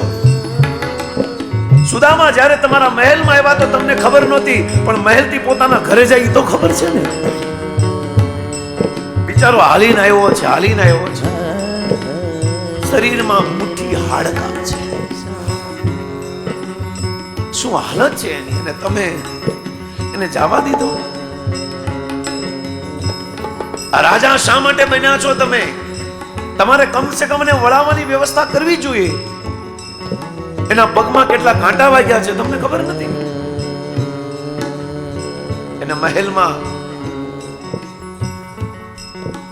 એને રથમાં બેસાડીને ઘરે સુધી પહોંચાડવાની તમારી જવાબદારી છે દ્વારકાધીશ. દ્વારકાધીશ કે અમને ખબર છે, પણ રૂક્ષ્મણી એટલા માટે હું એને ઉઘાડા પગે દ્વારકામાં ચલાવવા માંગુ છું, કારણ કે આવા શુદ્ધ ભક્તના ચરણ જ્યારે મારી દ્વારકામાં પડશે ને તો મારી દ્વારિકા પણ પવિત્ર થઈ જવાની છે. હું મારી દ્વારકાને પવિત્ર કરવા માટે સુદામાને ચલાવું છું. સુદામાના ચરણ જ્યાં પડે ને એ ભૂમિ પવિત્ર થઈ જાય છે. ભગવાને સામેથી ન આપ્યું, કારણ કે માગ્યું નહીં એટલે સામેથી ન આપ્યું, એટલા માટે પાછળથી આપ્યું. ભગવાને પાછળથી એક સોનાનો મહેલ બનાવી દીધો સુદામા માટે.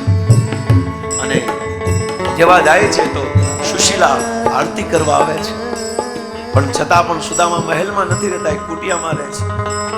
અને આ રીતે વિશ્વ ઇતિહાસમાં મિત્રતાની સૌથી મોટી પહેચાન સુદામાનું ચરિત્ર છે. અને આ રીતે ભાગવતમ પૂરું થાય છે. અને અંતે પરીક્ષિત મહારાજ સુખદેવ ગોસ્વામી કહે છે કે તમને કઈ યાદ રહે કે ન રહે, પણ નામ સંકીર્તન યશ સર્વ પાપ પ્રણાશનમ. આ ભાગવતનો સાર ભગવાનના નામનું કીર્તન છે. મને 9 વાગે બંધ કરવાનું કીધું હતું, પણ 9 ને 7 8 મિનિટ વધારે થઈ ગઈ છે, ક્ષમા કરજો. કારણ કે અમુક બહેનો જવા મળ્યા છે ને ઉતાવળ છે, એટલે કારણ કે મારું મોડું થઈ ગયું, એટલે 5-10 મિનિટ ક્ષમા કરજો. તો આ 7 દિવસના ભાગવતનું ફળ આ વિરડિયા પરિવાર જે આયોજન કર્યું છે એમને પ્રદાન કરીએ, એમના પિતૃ પાછળ આપીએ, અને આપણી પણ મતિ બુદ્ધિ ભગવાનમાં લાગી રહે એ ભગવાનને પ્રાર્થના કરીએ. આ 7 દિવસ અંતર્ગત કંઈક બોલવામાં કંઈક અઘરા શબ્દ બોલાઈ ગયા હોય, કટુ શબ્દ બોલાઈ ગયા હોય, આકરા શબ્દ બોલાઈ ગયા હોય તો હાથ જોડીને ક્ષમા ચાહું છું, મને માફ કરી દેજો. અને અમારા ભક્તો દ્વારા કંઈ પણ સેવામાં કંઈક તમને અવરોધ થયો હોય, કંઈક તમને વિલંબ થયું હોય, કે કંઈક આમ તેમ થયું હોય પ્રસાદમાં સમયમાં, તો બધા ભક્તો તરફથી પણ હું માફી માંગુ છું. અને સાથે સાથે વિરડિયા પરિવાર તરફથી હું તમારો હૃદયથી આભાર વ્યક્ત કરું છું કે તમે 7 દિવસ સુધી સતત આ રીતે ભાવથી કથા સાંભળી, એ બદલ ખૂબ ખૂબ આભાર છે તમારો. અને સાથે સાથે સમસ્ત દેવી દેવતાઓ, કારણ કે જ્યાં કૃષ્ણની કથા શરૂ થતી હોય ને ત્યાં બધા જ દેવતાઓનો વાસ હોય છે. તો એ દેવતાઓમાં પણ ક્યારેક ક્યારેક ભાવમાં આક્રમણ સાથે, આક્રોશ સાથે કંઈક શબ્દ ભારી કહેવાઈ ગયા હોય, અને દેવતાઓનો પણ તુકારો થઈ ગયો હોય, ક્યારેક ક્યારેક ભગવાનને તુકારો થઈ ગયો હોય, તો આ ભગવાનના ચરણમાં અને સમસ્ત દેવતાઓના ચરણમાં પણ ક્ષમા યાચના છે. એ સાથે આ ભાગવતના 7 દિવસનું ફળ માત્ર હરિનામ છે. અને દક્ષિણાના રૂપમાં ખાલી હું એ જ ચાહું છું કે તમે હરિનામ લેજો. આજથી આપણું નવું જીવન શરૂ કરીએ. આ ભાગવત પૂરી નથી થયું, પણ આપણા જીવનની શુભારંભ થઈ રહ્યો છે હરિનામથી. એ સાથે આ પરિવારનો પણ આભાર, કારણ કે મને યોગ્ય સમજો કે ભાઈ આ કથા બરાબર કરી શકશે, મને ચોઈસ કર્યો, અને ભગવાને આપને ચોઈસ કર્યા યજમાન તરીકે એને ચોઈસ કર્યા, નિમિત્ત બનાવ્યા, અને વક્તા તરીકે મને નિમિત્ત. વક્તા પણ નિમિત્ત છે ને યજમાન પણ નિમિત્ત છે. આ કરાળો તો માત્ર દ્વારકાધીશ કૃષ્ણ છે. એ સાથે આજના બધાના ચરણોમાં નિવેદન સાથે, મહામંત્ર સાથે આ 7 દિવસની સપ્તાહના અંતિમ દિવસની અંતિમ ક્ષણોને વિદાય આપીએ છીએ મહામંત્ર સાથે. હરે કૃષ્ણ હરે કૃષ્ણ કૃષ્ણ કૃષ્ણ હરે હરે હરે રામ રામ રામ હરે હરે. બોલો ગ્રંથરાજ શ્રીમદ ભાગવત મહાપુરાણ કી જય. ધર્મ હરિનામ સંકીર્તન કી જય. રામ પ્રભુપાદ કી જય. જય ગૌર પ્રેમાનંદે હરી હરી.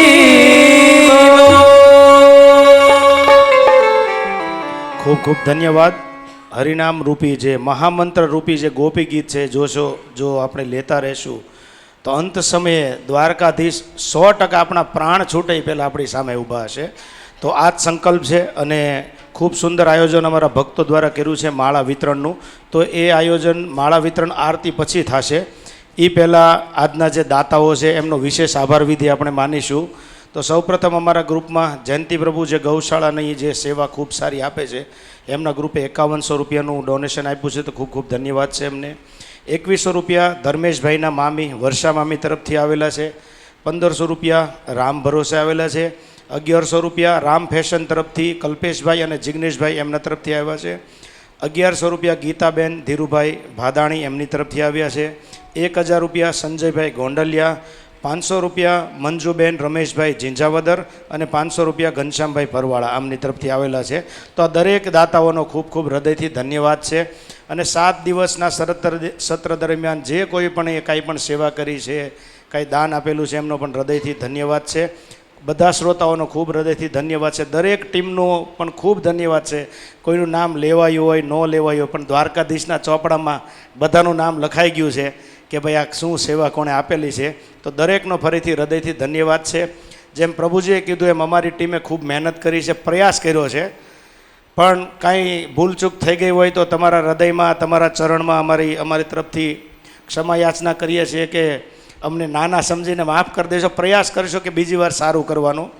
અને બીજું કે વિરડિયા પરિવાર તરફથી જે આ કથા આયોજન થયું છે, એમાં જે આપણા જે અલગ અલગ મહેમાનો આવેલા છે, એમનો એવો ઈચ્છા છે કે એમનું સન્માન કરે. તો હું ધર્મેશભાઈને અને ધર્મેશભાઈના માતૃશ્રી, એમના પિતાશ્રી અને એમના મમ્મી, એ ચારેયને વિનંતી કરીશ, પ્લીઝ તમે સ્ટેજ ઉપર આવો. અને જે લોકો સન્માન કરવા માંગે છે એમને પણ હું બોલાવીશ. ધર્મેશભાઈના વાઇફ, પિતાજી, માતાજી ચારેય આવો પ્લીઝ સ્ટેજ ઉપર. વિઠ્ઠલભાઈ છગનભાઈ કિકાણી એ ધર્મેશભાઈના પિતાજીનું સન્માન કરશે. વિઠ્ઠલભાઈ છગનભાઈ કિકાણી શાલ ઓઢીને પ્લીઝ ઝડપથી આવજો. સમયનું થોડું આપણી પાસે ઓલું છે. વિઠ્ઠલભાઈ છગનભાઈ કિકાણી ધર્મેશભાઈ પિતાજીનું શાલથી અભિવાદન કરશે. અને અસ્મિતાબેન વિઠ્ઠલભાઈ કિકાણી એ ધર્મેશભાઈના માતૃશ્રીનું શાલ દ્વારા અભિવાદન કરશે. તો આપણે પણ હરે કૃષ્ણ મહામંત્રથી અભિવાદનને ઓર સરાહીએ. હરે કૃષ્ણ કૃષ્ણ કૃષ્ણ હરે હરે, હરે રામ રામ રામ હરે હરે. યજમાન પરિવાર ધર્મેશભાઈ અને એમના વાઇફનું ભાવેશભાઈ બગડિયા પરિવાર તરફથી ભાવેશભાઈ બગડિયા આવશે. અમને એમના બેન રંજનબેન, એમને વિનંતી કરીશ એ પણ સ્ટેજ ઉપર આવે. ભાવેશભાઈ બગડિયા ધર્મેશભાઈનું ખેસ દ્વારા સ્વાગત કરશે. રંજનબેનને વિનંતી કરીશ પ્લીઝ સ્ટેજ ઉપર આવશો. રંજનબેનને વિનંતી પ્લીઝ સ્ટેજ ઉપર આવો. ભાવેશભાઈ બગડિયા ધર્મેશભાઈ વિરડિયાને ખેસ દ્વારા અભિવાદન કરશે. આપણે પણ હરે કૃષ્ણ મહામંત્રથી એમનું સ્વાગત કરીશું. હરે કૃષ્ણ કૃષ્ણ કૃષ્ણ હરે હરે, હરે રામ રામ રામ હરે હરે. ખૂબ પ્રયાસ કર્યો છે આ પરિવારે. આપણને બધાને આ ભાગવત રૂપી કથાનું શ્રવણ થાય 7 દિવસ માટે ખૂબ પ્રેમ અને ખૂબ ભાવથી પ્રયાસ કર્યો છે. અને સારો ભાવ હતો એટલા માટે જ આ 7 દિવસની કથા કોઈ પણ જાતના વિઘ્ન વગર સંપન્ન થઈ છે અને એકદમ આનંદ અને ઉત્સાહ સાથે સંપન્ન થઈ. રંજનબેન સ્વાગત કરશે ધર્મેશભાઈના વાઇફનું, માતાજીનું. હરે કૃષ્ણ કૃષ્ણ કૃષ્ણ હરે હરે, હરે રામ રામ રામ હરે હરે. ખૂબ ખૂબ ધન્યવાદ.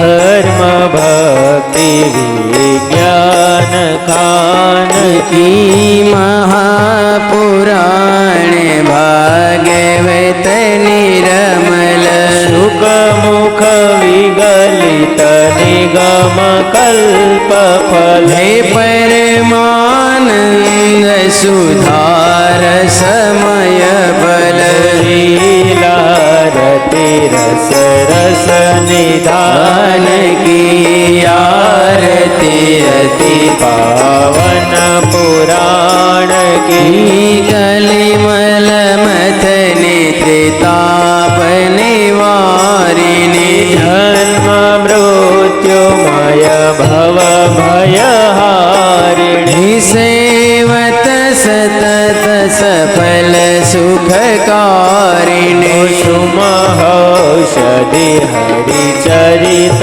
गान की आरती अति पावन पुराण की विषय विलास विमोह विनाशिनी विमल विराग विवेक विकासिनी भगवत तत्व रहस्य प्रकाशिनी परम ज्योति परमात्म ज्ञान की आरती अति पावन पुराण की परमहंस मुनि मन उल्लासिनी रसिकर दय रस रास विलासिनी मुक्ति मुक्ति रति प्रेम सुहासिनी कथा किंचन प्रिय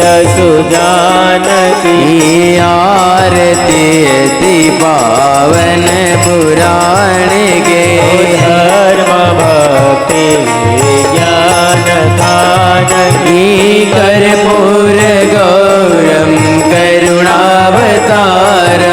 संसार सारम भुजगेन्द्रहारम सदा वसन्तम हृदयारविन्दे भवं भवामि सहितं नमामि ओ मङ्गलं भगवान् विष्णु मङ्गलं गरुडध्वज मङ्गलं पुण्डरीकाक्षो मङ्गलाय तनोहरि सर्वमङ्गलमाङ्गल्ये शिवे सर्वादिसाधिके शरणे त्र्यम्बके गौरी नारायणी नमोस्तुते नारायणी नमोस्तुते नारायणी नमोस्तुते बोल श्रीमद् भागवत महापुराण की जय कृष्ण कन्हैया लाल की जय द्वारिकाधीश की जय जगन्नाथ बलदेव सुभद्रा मैया की जय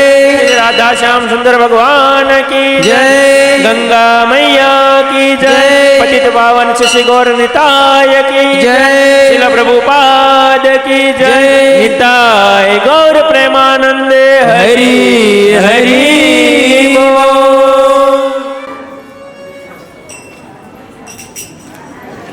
દરેક ભક્તોને વિનંતી પોતાનો સામાન પહેલા લઈ લે અને કિચનમાં મૂકી દે. રૂમ આપણે ખાલી કરી દેવાના છે આશ્રમના. સામાન કિચનમાં મૂકી દે અને પછી જ પ્રસાદ લેવા જાય.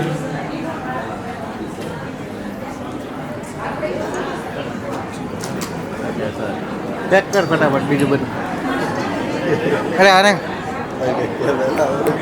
જે લોકોની હરિદ્વારથી ટ્રેન છે એ થોડી ઉતાવળ રાખે. હરિદ્વારથી ટ્રેન છે ઉતાવળ રાખે. હાલો તમારું કામ થઈ ગયું કેળા ડોહો પણ મરવાનો તમારી આશ્રમ